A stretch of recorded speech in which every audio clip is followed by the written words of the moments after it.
okresie jesiennym próbowano naruszyć nasze granice państwowe. Policjanci strzegli tych granic, również i z naszej komendy.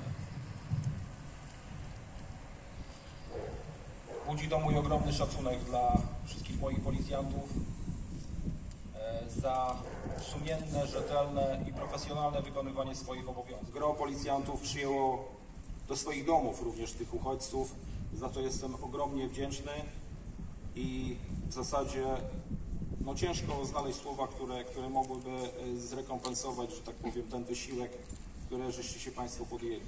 Mnóstwo akcji charytatywnych, również z udziałem policjantów naszej komendy. To budzi szacunek nie tylko mój, ale myślę, że wszystkich, którzy mają świadomość tego, że trzeba pomagać.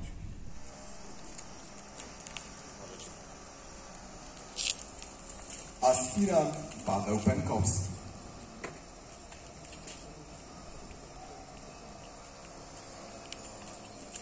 Aspirant Teresa Rykowska-Dera. Młodszy aspirant Maciej Grzękowiec.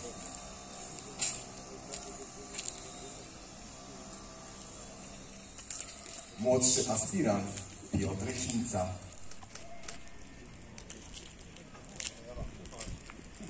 Starszy posterunkowy Piotr Januszkiewicz.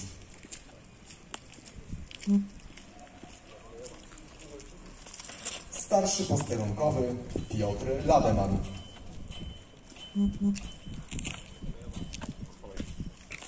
Starszy posterunkowy Dawid Lepak.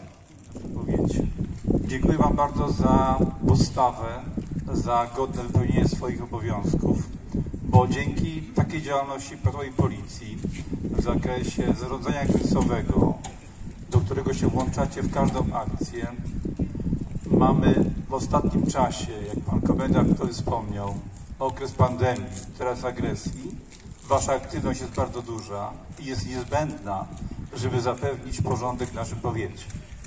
Muszę powiedzieć, że ta współpraca dla nas jest przyjemnością, dlatego że często rozumiemy się bez słów. To znaczy, że ta pomoc samorządów odnośnie środków technicznych jest bardzo ważna. My wiemy, że to powoduje Waszą aktywność i Waszą skuteczność.